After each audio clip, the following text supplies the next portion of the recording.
Hello, hello. I'm Casey, And I'm Fallon. and this is Render the Darkness. Okay, so I don't know if this is necessarily a fun fact, but I'm an idiot, so I didn't know it. But did you know that, which I think I would know it, but anyways, spring is celebrated in different months in different parts of the world. Mhm.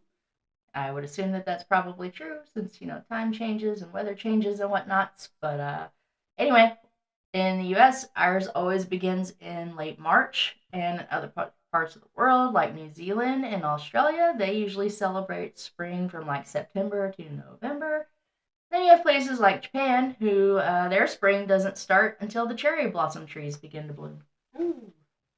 So I thought that was pretty interesting. Obviously I know it's different, but the Japan with the cherry blossoms, like theirs isn't even based on weather. Theirs is based on when a tree begins to blossom. Yep. Which I thought was really cool. Yeah, that's pretty neat. On to you. Okay, so this episode is, I guess, what we have decided to dub the WTF episodes. WTF episodes? What's that? We know now. Yes, we know that. Now, this takes place in the 1800s again. For some reason, I am She just stuck. loves the 1800s. It's her favorite. Yeah, I'm just stuck in the 1800s. I don't know why. Maybe you were like in a past life, you were in the 1800s, and then like you died, and then you didn't like re-resurrect until 1983. Telling people my birthday.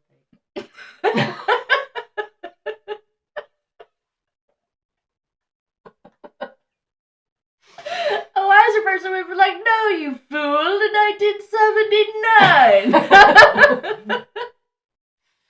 Anyway. What's the lighting? Why am I so red? I don't know. Am I getting a tan and I don't know it? Is that a tan or am I just red?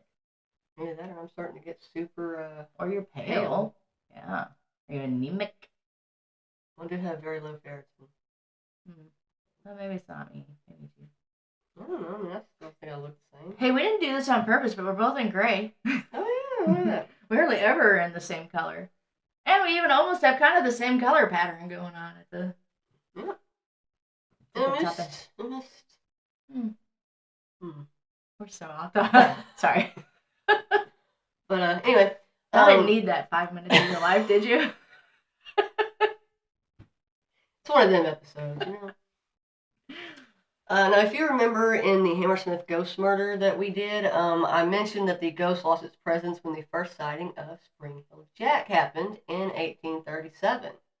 So this episode is going to be on the legend of Spring Hill Jack. Spring Hill Jack. Spring Hill Jack is a being out of English folklore during the Victorian era. The first sighting that was reported happened in 1837. One source said the first sighting happened as early as 1808, which was described in a letter from an editor of the Sheffield Times that stated, quote, "Years ago, a famous ghost walked and played many pranks in this historic neighborhood." And the person that wrote it gave the being these names as, quote, Heart Ghost or Spring Hill Jack. Now, there are also said to be more sightings, especially in London, the Midlands, and Scotland. Some sources said that he was also seen in the U.S. Mm-hmm. Maybe that's why they called him Spring Hill Jack. He was hopping around from place to place. Maybe. I'm interested. Okay. In London during the 19th century, a lot of people thought that ghosts roamed the streets, and they thought that they were actually after the living. These stories would be passed down from generation to generation. One of the earlier spirits, yes. It's technically true. Ghosts are after the living. I'm sorry. I know that's not happening. Yeah. I was pointed out that's technically true. I thought you were trying to say that I messed something up, and I was like... I was just pointing out that was technically true. It technically is. Now, one of the earlier spirits that people talked about was the Hammersmith ghost. And again, if you remember, we did an episode on that. And it turned out that the ghost was a living person pretending. Another spirit... Now you don't have to watch that episode. Punchline. Hmm.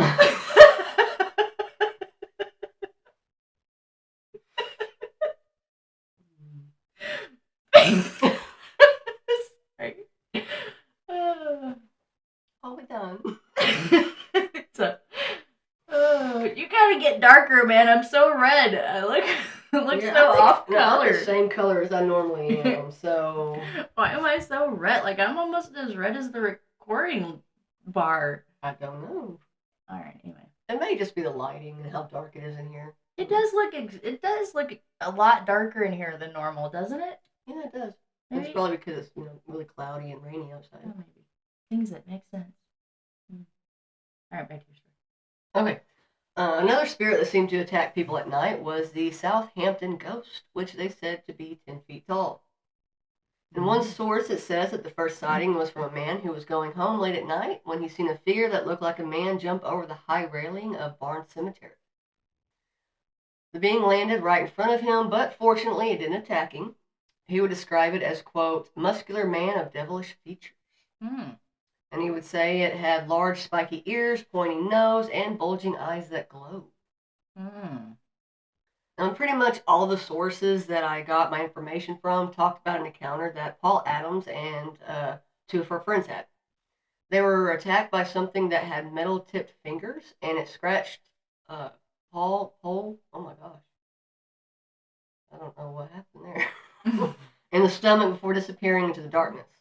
Now, some sources say she described it as devil-like, and some said that she thought it looked a lot like a nobleman, and maybe could have been, hopefully I say this correctly, Henry de la Poer Beresford, Marquis of Waterford.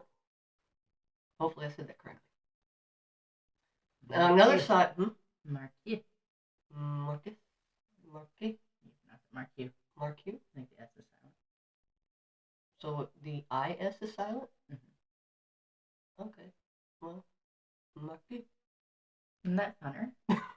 Marquis. Marquis. Another sighting to have said happened was in October of 1837.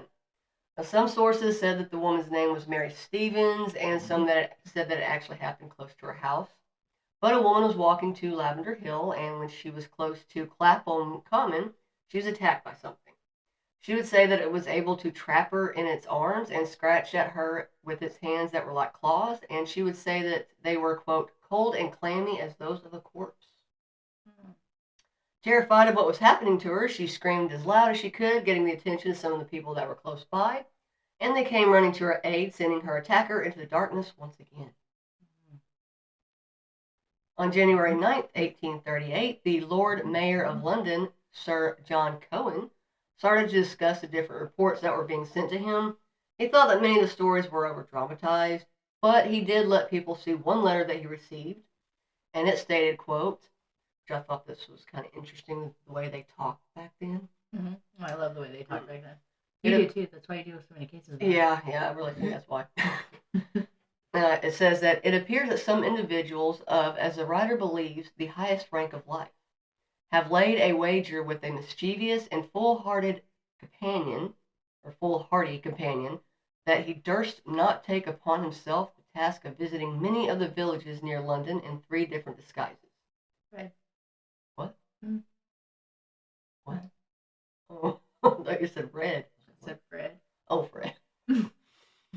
A ghost, a bear, and a devil. And oh more. My. And moreover, that he will not enter a gentleman's garden for the purpose of alarming the inmates of the house. The wager has, however, been accepted, and the unmanly villain has succeeded in depriving 7 ladies of their senses, 2 of whom are not likely to recover, but to become burdens to their families. Oh, their senses. Yes. Like their thinking capabilities. Like Yeah. a mindset. I was thinking senses like eyes, nose, ears, smell, sight. Oh, okay. At one house, the man rang the bell, and on the servant coming to the open door, this worse than brute stood in no less dreadful figure that a spectre clad most perfectly. The consequence was that the poor girl immediately swooned, and has never from that moment been in her senses. The affair has now been going on for some time, and strange to say, the papers are still silent on the subject. The writer has reason to believe that they have the whole history at their finger ends, but throughout interested motives are induced to remain silent, according to ukmythology.wordpress.com. I thought that was a really interesting mesh of words. Now consolidate that down and break it into layman's terms and tell us what it means. This creepy guy keeps messing with people, especially the ladies, and they get so crazy when they see them that they lose their senses and scary. I don't know why I did that. That's so weird.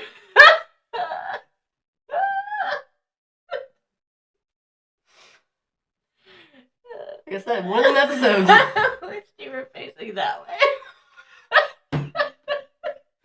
That would have been hilarious. That would have been so weird.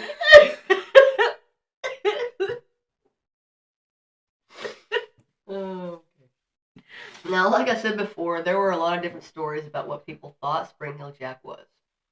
One story was published in the Times about a creature that was bear-shaped that climbed onto a garden wall, running on top of it on all fours, growling at a gardener. Now, it said that it jumped from the wall and chased him around for a while before climbing back onto the wall, running away. Now, this story doesn't really connect to the other stories, in my opinion, because the creature was described as being, quote, in the shape of a bear or some other four-footed animal. Now, but there are two encounters that are pretty famous about Spring Hill Jack. The first one story is that late in the night of February 20th, 1838, when a young woman by the name Jane Alsop heard a knock at her father's door. When she went up to the door, she heard the person on the other side, who claimed to be a police officer, say, quote, "For God's sake, bring me a light, for we have caught Spring Hill Jack in the lane." She went to get a candle and went to give it to the man, and she seen that he was dressed in a long, dark cloak. She started to hand him the candle when he threw the cloak off and started to spit blue and white flames out of his mouth. He grabbed the girl and began to scratch her with his sharp nails. Thankfully, her sister heard her screaming and ran to help her and dragged her back into the house. Now, it said that the assailant then continuously knocked on the door, and when no one opened it, he left. I don't know why.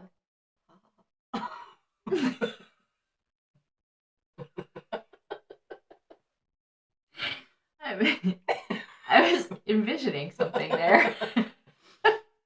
Another story is that only 8 days later, on February 28th, 1838, a woman by the name of Lucy Scales was attacked around 8:30 p.m. Her and her sister were coming back from visiting their brother, who lived in Limehouse. When the girls passed Green Dragon Alley, they couldn't help but notice that a man who was wearing a long, dark cloak was standing by the entrance. Without any warning, the man reached out and grabbed Lucy and spit blue flames right into her face, blinding her. Oh. Now, the attack scared her so badly that she started to suffer from seizures. A surgeon was said to have said, quote, "She was suffering from hysterics and great agitation, and all the probability the result of fright." Now, after those attacks, it seemed as though Jack had just disappeared. Not one sighting happened for a full year.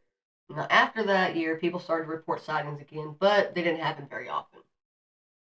In 1842, the man that, I don't know if it's Pole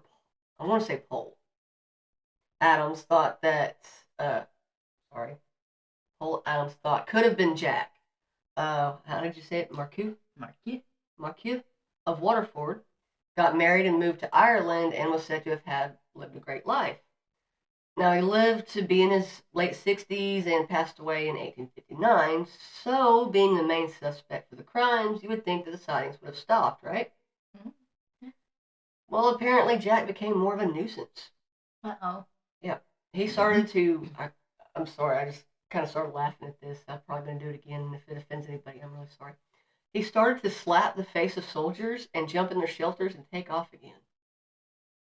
I don't know why. I just envisioned him walking up going, hoo, ha. That's exactly what I envisioned. I don't know why. Oh, that was such a soldier.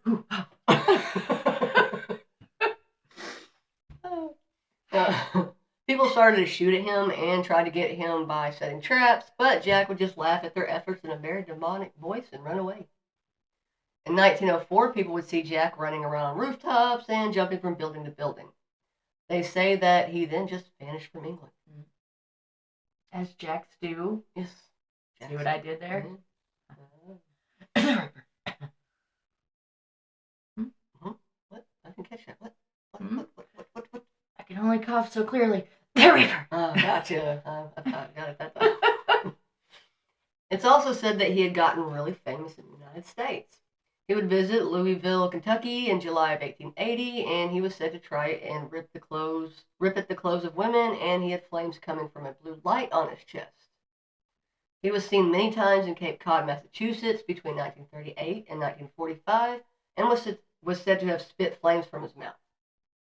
Now, in Provincetown, at some point, Jack was cornered by a dog, and his owner ran over and shot Jack with a shotgun, and he would tell police that the being just laughed at him and jumped over his 8-foot fence. Where's Provincetown? It is in Florida.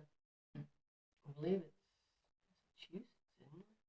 I don't know. Why do you say Florida? Massachusetts. Oh, no. So it's Massachusetts. Yeah, I've got Florida on the brain because I'm working on my Florida case today, and it just popped in there. It's like, Florida. Sorry. In 1953 in Houston, Texas, 3 people said that they've seen a man jump on a pecan tree. That can't be how you think you spell Houston. What? That can't be how you think you spell Houston. Yeah, I know that I messed up. That's why. But why'd you have to call it out? But I said it correctly because I knew that I misspelled it on an accident, and you just had to call me out for that. It seemed like the time. There's like 5 words I could have done that on. It seemed like the moment. Do you know why I picked that moment and that time? Because for whatever unknown reason, the autocorrecty thing didn't autocorrect the word, which makes me wonder if there is a Huston, Texas. There might be. Or if that's like a legit word. I don't know. That's the only reason I called it out, because I was like, oh, it's not autocorrected. Maybe Word thinks it's a word. Maybe there might be a Huston, Texas. I don't know. Anywho. They said that he was either wearing a cape or he had wings. And they claimed that he was very tall and surrounded by lights. Then the figure just vanished, and they heard a strange noise, and a torpedo-shaped object was seen going over the buildings. This is kind of reminding me of the Mothman. Why? Just the description of him. Why? That's the same description as the Mothman. He's a torpedo-shaped object? I don't know. The Mothman? He's like a bat, kind of. It looks like a bat. Okay, I've seen the movie. He looks like a bat. But he's off. That's the name. I know what he is. Okay, I'm just trying to call you out. What's his name? Ingrid Cole or something like that. Anyway, I'm just saying, surrounded me as a Mothman. Okay. Somebody out there is going to be like, I get it. I can see that. That's probably it. Anyway, go ahead. Okay. In 1973 in Sydney, New York, a family is said to have seen a man that had ears that looked sharp and glowing red eyes that was just jumping all around at heights of up to 60 feet. Ooh. In 1979, a lot of people in Plano, Texas, seen a being that was said to be 10 feet tall and have pointed ears, and it was seen going across a football field in just a few steps. Oh, giant. Yes. That sounds like something the Mothman would do. Mothman might just flutter, though.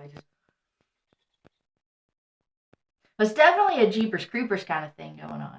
Yeah, with the sharp nails and the possibility of having, I can see that one more than the Mothman, but that's just my opinion. I know this shit surrounding me is something I know about, okay? Okay. Now, there was a man in 1986 that was taking a bike ride in the countryside in South, hopefully I say this correctly, Herefordshire. Oh, that sounds wonderful. Oh, thank you. Hopefully I said it Well, right. not the word. I was saying taking a bike ride there sounds Oh. wonderful.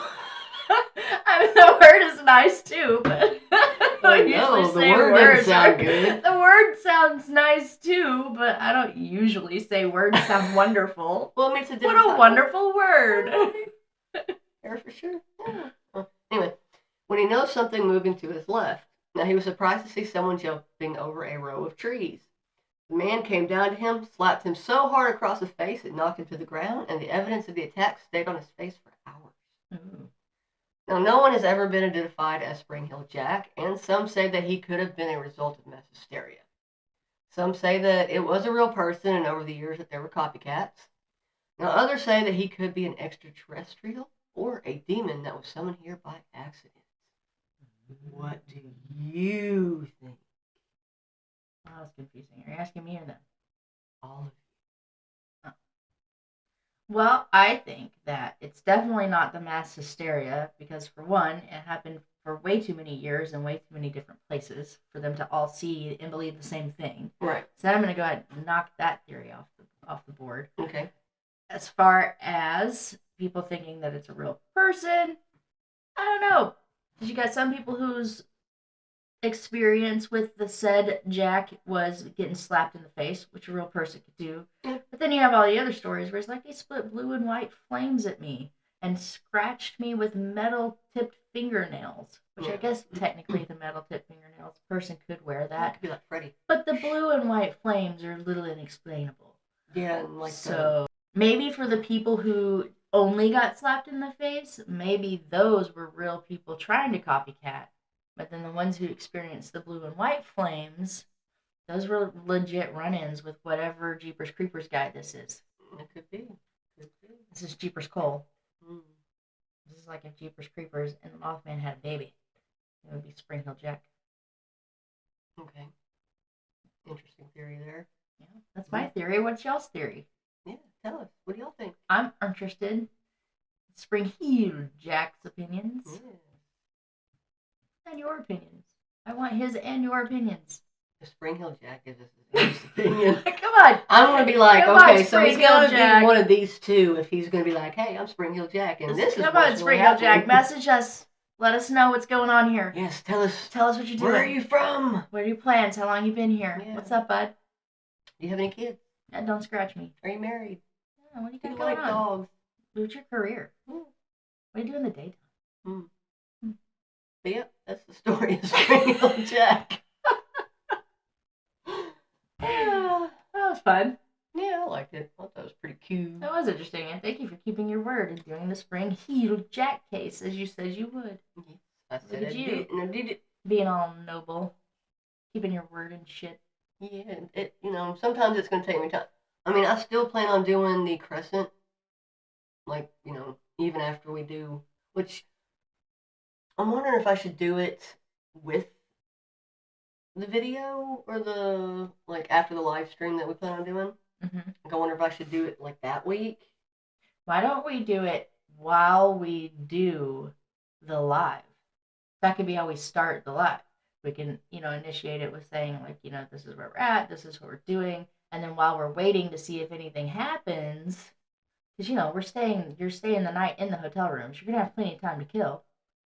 We could just do the episode live in the hotel room at the Crescent. How rad would that be? Well, yeah, I mean, I thought that's what we were saying we're going to do, but I'm talking about getting into all the details of other things. What do you mean? I don't want to say it. Of the hotel, or the history of the hotel, or Yeah, the the ghost history of the of- hotel. Like the history of one of the specific people at the hotel. Oh, we should totally tell that shit while we're in there. Maybe we'll entice them to come visit. Okay. That's my opinion. There's a lot to it. We're gonna be there for 2 days. Well, Do you have 2 days worth of information? Well, no, I mean, we're going to be doing other stuff while we're there. Like what? I mean, my husband's going to be there for one. Well, my daughter's gonna be Yeah, I was there. going to say your daughter's going to be there. But we're there One of your to other daughters may investigate. be there too. Yeah, at night. Yeah, that's when we can tell the 59. story. We can spend the day with our family members that choose to go, and then we can, at night, dedicate that time to telling the stories. Yeah, I mean, like I said, We'll work it out. we'll probably tell. I mean, yeah, we're going to tell some of the history of it, of course, so people understand, what it is, where it's at, why it's considered haunted and stuff like that. But I'm talking about a deep dive into it, like I said, it's going to whenever we did the Ghost of Arkansas. You can do whatever you want to do it because it's your case and you're the one who committed to doing it. But I suggest that we do it live at the hotel. I'm saying we're going to, but I'm going to do a deeper dive eventually. Okay. Like a very detailed, deeper dive. Like, she had brown hair with 72 gray streaks. blue eyes with 32 specks of brown, technically making them hazel, maybe. That kind of detail? What did you eat today? Or drink? I don't know. Anywho. I had a steak, egg, and cheese bagel, and it was wonderful. Oh, nice. I did. I'm gonna get a little hint of water. But anyway, so that's the end of that story, and we appreciate you. Thank you guys so much for hanging out. We really appreciate it. Yes. Please like, share, subscribe. Send us an email if you want to. We welcome all humans. Yeah. We welcome all non-humans. We welcome you all. Yes. Please come join us. Spring Hill Jack, let us know. Let us know.